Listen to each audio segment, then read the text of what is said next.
500 marks S A और ethics के इतने भारी क्यों हैं? Over 750 marks across GS 1, 2 and 3। Numerically of course कोई भी बच्चा बोल सकता है कि sir 750 is obviously 250 marks greater than 500 numerically. लेकिन इस वीडियो में आपको यह बताना चाहता हूं मैं कि ये एसए और एथिक्स के 500 मार्क्स क्यों भारी पड़ते हैं बाकी जीएस, तीन बाकी जीएस के पेपर्स के ऊपर। स्वागत है आपका इस वीडियो में। मेरा नाम है कुबेर सिंह और मैं इस प्लेटफॉर्म पे एथिक्स, एसए और जियोपॉलिटिक्स पढ़ाता हूं ना। देखो, GS 1 250 marks, GS 2 250 marks. GS 2 में आपका पॉलिटी गवर्नेंस आयर आ जाता है, जीएस 1 में आपका social issues, history, geography, post independence, world history, सब टॉपिक्स आ जाते हैं। और जीएस 3 में economic, science, environment, disaster management, internal security. यानी कि जीएस 1 से लेकर 3 तक अगर हम देखें ओवरऑल तो सभी के एक जैसे मार्क्स आ ही जाते हैं। लेकिन एसए और एथिक्स ये आपका सबसे बड़ा डिफरेंशिएटर होता है। क्यों होता है उस बात को हम समझने की कोशिश करने वाले हैं इस वीडियो में। कॉमन अजम्पशन क्या है भैया, अगर ये 750 मार्क्स का है तो भैया इस पे ज्यादा फोकस करो as compare to SA plus ethics. तो मेरे को 750 मार्क्स में से ज्यादा मार्क्स लेके आने हैं। एसए एथिक्स में चलो 500 नंबर का है तो उसमें अगर कम भी आ जाए तो 750 मार्क्स में अगर जीएस 1 2 3 में ज्यादा मार्क्स आ जाए तो दैट विल कॉम्पनसेट अगर एसए एथिक्स में कम नंबर भी आए हैं। और न्यूमेरिकली अगर हम देखेंगे तो यही कंक्लूजन ड्रॉ कर पाएंगे that more marks is equal to more important to prioritize, that let me prioritize this 750 marks more as compare to 500। Reality क्या है? मार्क्स आपको एक सीलिंग बता रहे हैं, that what is the upper ceiling, leverage नहीं बता रहे हैं। And this video is exactly about that, why leverage over essay and ethics is important rather than the ceiling, and this leverage is something which will decide your rank. Please understand that thing. देखो, same syllabus है, GS 1 2 3 में आप पढ़ो, मैं पढ़ो, 14,000 बच्चे और पढ़े, सेम सिलेबस है, वही सेम किताबें हैं, वही सेम नोट्स हैं। चाहे आप ऑनलाइन कोचिंग के नोट्स पढ़ रहे हो, वही ऑनलाइन कोचिंग के नोट्स टेलीग्राम पे फ्री ऑफ कॉस्ट हजारों लोग पढ़ रहे हैं। ठीक है, वही लक्ष्मीकांत लोगों ने पढ़ी है, स्पेक्ट्रम लोगों ने पढ़ी है, रमेश सिंह पढ़ी है, एनसीईआरटीज पढ़ी है, वही हिंदू, द इंडियन एक्सप्रेस। 10,000 से ज्यादा एस्पिरेंट्स जो कि मेंस लिख रहे हैं, उन्होंने सभी आइडेंटिकल सोर्सेस पढ़े हैं। एंड देयरफॉर दैट मींस कि उनके आंसर्स की कवरेज भी स्ट्रक्चरली बहुत सेम होगी। बात है कि नहीं? रिजल्ट क्या होगा कि ज्यादातर जो सीरियस कैंडिडेट्स होंगे वो एक नैरो बैंड में होंगे, यानी कि रफली ज्यादातर लोगों के 750 मार्क्स में से 280, 300, 330 मार्क्स आ रहे होंगे रफली। एवरेज लगा के चलूं तो 250 टू 300 के बीच में। अब large marks and small spread between candidates, यानी कि अंडरस्टैंड वन थिंग, अब ये जो जोन है 280 से 300 या 280 से 330 वाला, इस जोन के भीतर ऑलमोस्ट सारे ही कैंडिडेट्स हैं, ऑलमोस्ट। बट एसए और एथिक्स की बात करें, 500 मार्क्स, यहां पे आपका लेवरेज आता है। पहली बात तो ये दो ऐसे पेपर हैं जहां पे कोई भी फिक्स टेक्स्ट बुक है ही नहीं। ऑनलाइन एजुकेटर्स हैं डिफरेंट चैनल्स पे जो कि केटर करते हैं एसए और एथिक्स के कोर्सेज को।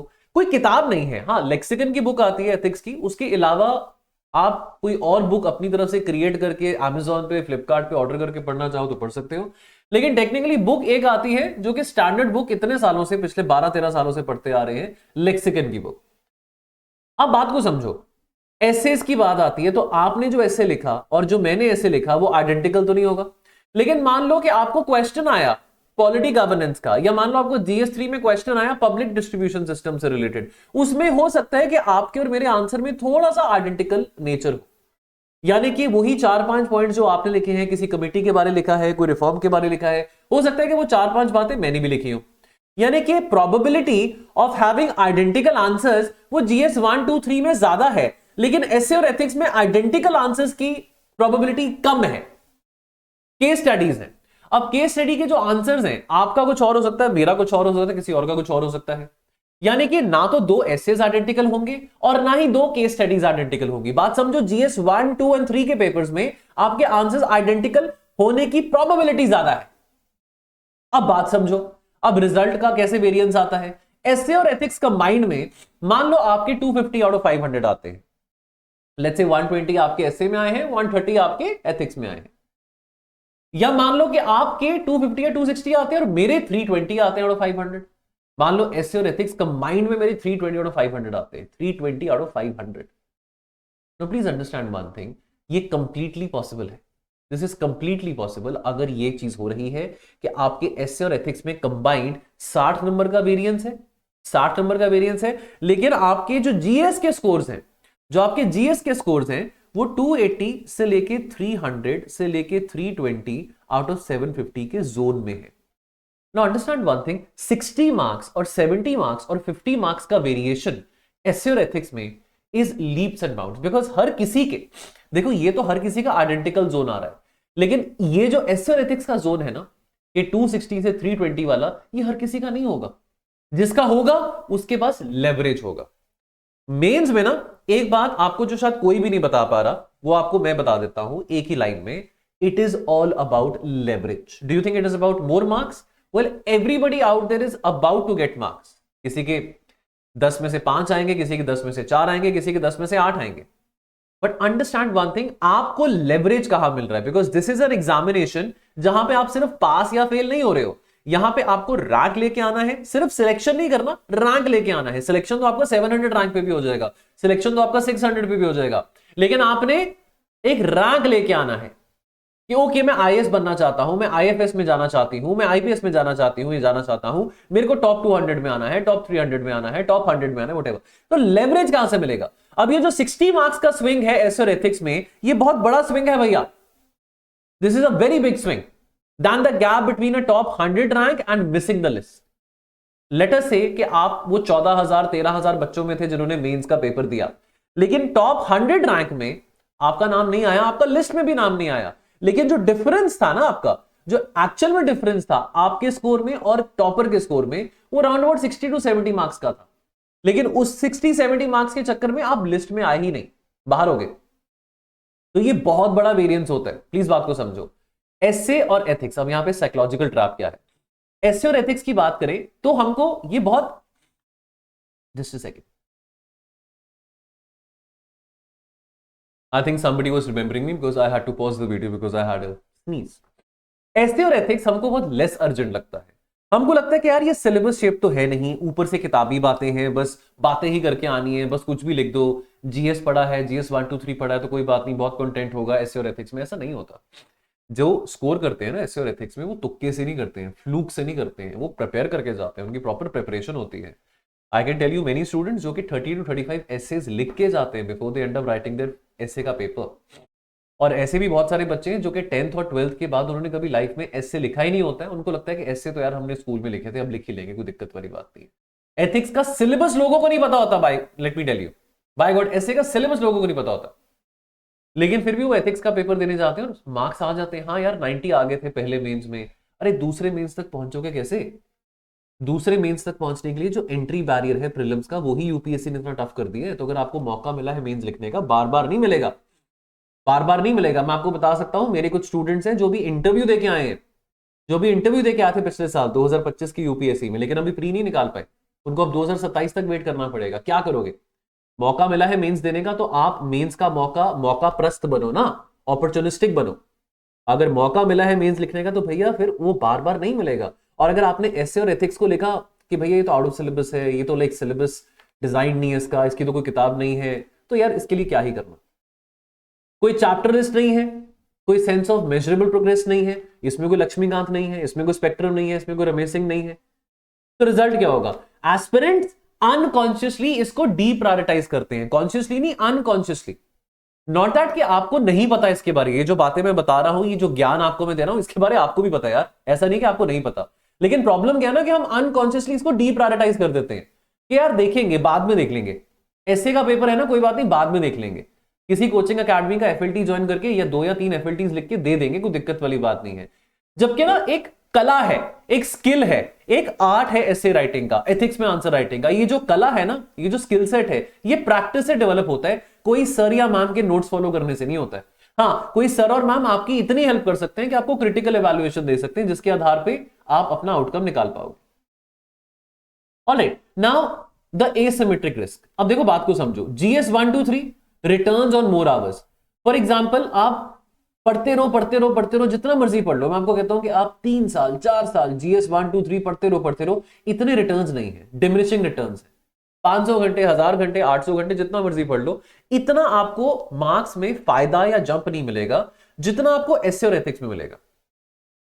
अगर थोड़ा सा भी टाइम स्मार्टली और स्ट्रेटेजिकली आपने एसए और एथिक्स में लगाया है ना, उसका रिजल्ट आपको ज्यादा मिलेगा, उसका जो आरओआई है ना, रिटर्न ऑन इन्वेस्टमेंट, आपको ज्यादा मिलेगा। रिस्क ऑफ निग्लेक्ट, देखो जीएस 123 बहुत कम चांस है कि लोग उसको निग्लेक्ट करेंगे, बिकॉज आपको वैसे भी ये पढ़ना ही है।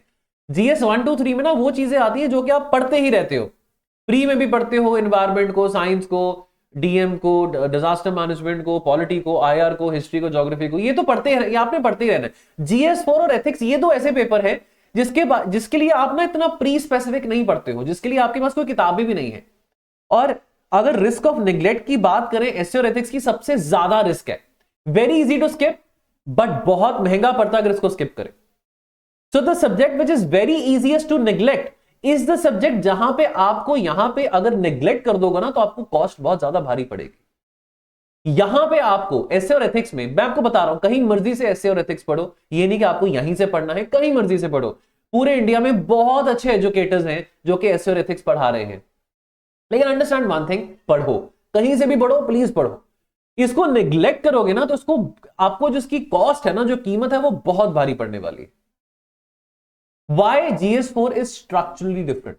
बात को समझते हैं। GS1 से लेके 3 तक जो क्वेश्चंस है ना, उनका डिफाइंड करेक्ट कंटेंट जोन है, फैक्ट्स है, प्रोविजंस हैं, इवेंट्स हैं, या तो आपको पता है या आपको नहीं पता। GS4 और ऐसे कोई सिंगल करेक्ट कंटेंट नहीं है। एग्जामिनर आपकी जजमेंट को, आपकी थिंकिंग एबिलिटी को, आपकी कोहेरेंस को, आपके स्ट्रक्चर को, आपके क्लैरिटी ऑफ थॉट को इवैल्यूएट कर रहा है। यहां पे कोई फैक्चुअल रिकॉल को इवैल्यूएट नहीं हो रहा है। मार्क्स आपको मिलेंगे, यहां पे ये नहीं है कि आता है या नहीं आता है। There is no such thing as good essay और बैड ऐसे।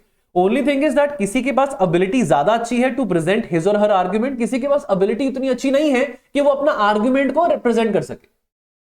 दो कैंडिडेट्स जिनके पास कंप्लीटली डिफरेंट कंटेंट है, they can both score 15 out of 20 in a case study, अगर दोनों साउंड रीजनिंग डेमोन्स्ट्रेट करते हैं। कंटेंट डिफरेंट हो सकता है केस स्टडी का, लेकिन आपकी रीजनिंग बड़ी स्ट्रांग है, उस कैंडिडेट की रीजनिंग बड़ी स्ट्रांग है। So based upon that reasoning and logic and based upon के कैसे आप उसको अप्रोच कर रहे हो, आपको मार्क्स मिलेंगे। तो GS4 रिवॉर्ड करता है एक लर्नेबल स्किल। लर्नेबल स्किल क्या है? आपकी थिंकिंग में स्ट्रक्चर है, रादर दैन के रट्टाफिकेशन है। GS4 में रट्टाफिकेशन है ही नहीं है। सिमिलरली ऐसे की बात करें, ऐसे स्किल बेस्ड पेपर है, और ये स्किल आपको ज्यादा कंपाउंडिंग इफेक्ट देगा with more practice, but also with deliberate practice. What is deliberate? दिल से आपने डेलिबरेटली प्रैक्टिस करा है, you have done it by heart, you are deliberately practising again, intentionally you are practising it again and again and again again. अब time allocation की बात करें, 60 to 70% of what ever 1000 और 10,000 और 2000 hours you have studied for your UPSC, 70% time आप देते हैं GS 123 को, लेकिन actual marks per hour pay of बहुत लो है। डिमिनिशिंग रिटर्न्स, इतना कॉस्ट, इतना रेट ऑफ, इतना रिटर्न ऑन इन्वेस्टमेंट नहीं है। मैं ये नहीं कह रहा कि GS 123 पढ़ना नहीं है, पढ़ना है, बहुत बिल्कुल पढ़ना है, लेकिन जितना मर्जी पढ़ लो, मार्क्स एक जैसे ही आने हैं। लेकिन अगर आप एसए और एथिक्स को आपने अपने पूरे 1000 घंटे के, 1000 आवर्स के, 2000 आवर्स के, 500 आवर्स के, जितने भी घंटे पढ़ाई करी आपने, उसके 10 या 15% ही दे रहे हैं, तो आपको फिर भी उसमें रिटर्न हाई मिलेगा। जितना टाइम इन्वेस्ट एसए और एथिक्स में करोगे, उतना ही आपको रिटर्न हाई मिलेगा। चाहे वो 15% कर रहे हो, चाहे वो 30% कर रहे हो, चाहे वो 35% कर रहे हो, जितना डेलिबरेटली टाइम दोगे उतना ही आपको अच्छा रिटर्न मिलेगा। ज्यादातर एस्पिरेंट्स टाइम एलोकेट करते हैं इनवर्स प्रोपोर्शन में, जहां पे where the marks per hour pay off actually is. ये नॉलेज गैप नहीं है, ये एक एलोकेशन गैप है, और ये एलोकेशन गैप को आपको आइडेंटिफाई करना है। नॉलेज की कमी आपको ना एसए में होगी, ना एथिक्स में होगी, ना GS 123 में होगी, लेकिन टाइम एलोकेशन आपको बहुत स्मार्टली करना है। अगर 2025 का टॉपर डेटा देखिए, जितने भी 5 यूपीएससी के सीएससी टॉपर्स थे, उनके 126 प्लस मार्क्स एथिक्स में आए थे।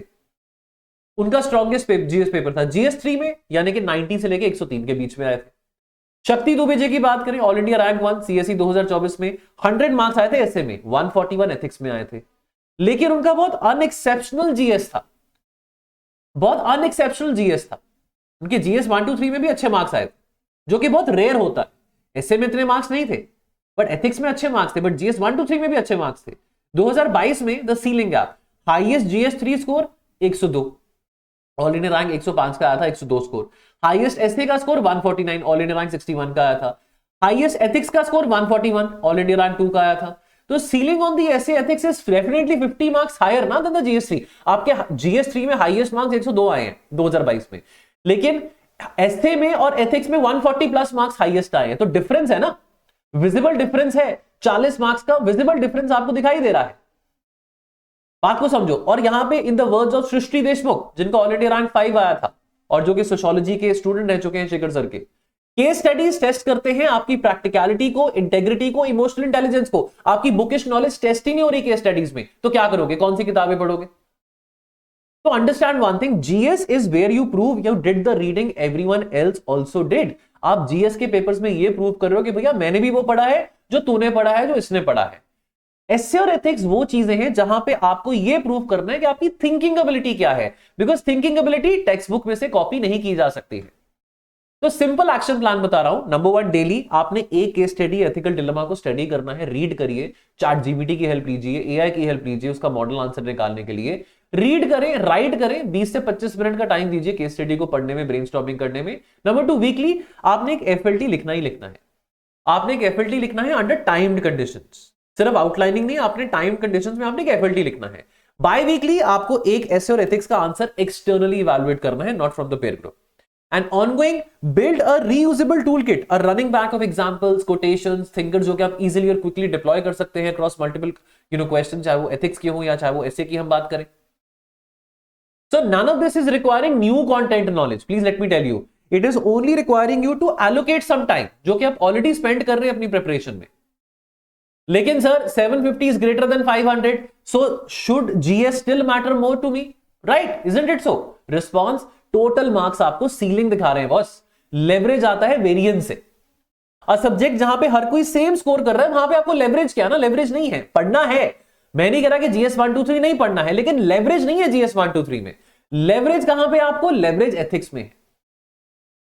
अगर मेरा एवरेज स्कोर जीएस 1 2 3 में आया है बट एक्सेप्शनली मैंने एसए और एथिक्स में करा है, would I still get selected? That is question number 1। Question number 2, अगर मैंने बहुत अच्छा स्कोर करा है जीएस 1 2 3 में बट एसए और एथिक्स में मेरा एवरेज स्कोर आया, 100 मार्क्स एसए में आए थे और 110 कुछ एथिक्स में आए थे, 100 एसए में और 110 एथिक्स में, क्या मेरे को फिर भी रैंक मिलेगा? प्रोबेबिलिटी क्वेश्चन नंबर 1 की ज्यादा है। जो पहला सिनेरियो है उसमें ज्यादा है कि आपका अगर जीएस 1 2 3 में एवरेज मार्क्स भी आए, लेट्स से कि 750 में से आपके 300 भी बने, विच इज एवरेज, लेकिन अगर एसए और एथिक्स में आप पुल अप कर पाए हैं, लेट्स से आपके 320 मार्क्स आ पाए हैं 500 में से, तो देयर इट इज, आपके सामने रिजल्ट है। तो closing takeaway, 750 marks of GS बहुत जरूरी है, बट डिफरेंशिएट नहीं कर पाओगे जो बाकी बच्चे मेंस लिखेंगे, 13-14 बच्चे जो मेंस लिखेंगे। 500 marks of essay plus ethics, यहां पे आपका रैंक डिसाइड होता है। तो इसको प्रिपेयर ऐसे करो दैट ये 500 नहीं, this is more than 500 marks, because once you prepare for it, once you score that 300-320 marks out of 500, you will see the difference and you will see your rank will jump leaps and bounds. तो अगर आप एक ऐसे candidate हैं जो कि improvement के तौर पे इस बार मेंस का पेपर दे रहे हैं, या आप एक ऐसे कैंडिडेट हैं जो भी मेंस का पेपर नहीं दे रहे बट ऑब्जर्व कर रहे हैं मेंस को और अगले साल देना चाहेंगे प्री क्लैक करने के बाद, तो प्लीज जुड़े स्लीपी क्लासेस के साथ। आज लास्ट डे है जहां पे हमारा 28% ऑफ चल रहा है हमारे सभी कोर्सेज पे, इंक्लूडिंग एसए एंड एथिक्स के कॉम्बो पे भी। ये हमारा टोल फ्री नंबर दिया गया है, कॉल जरूर कीजिएगा। Thank you so much.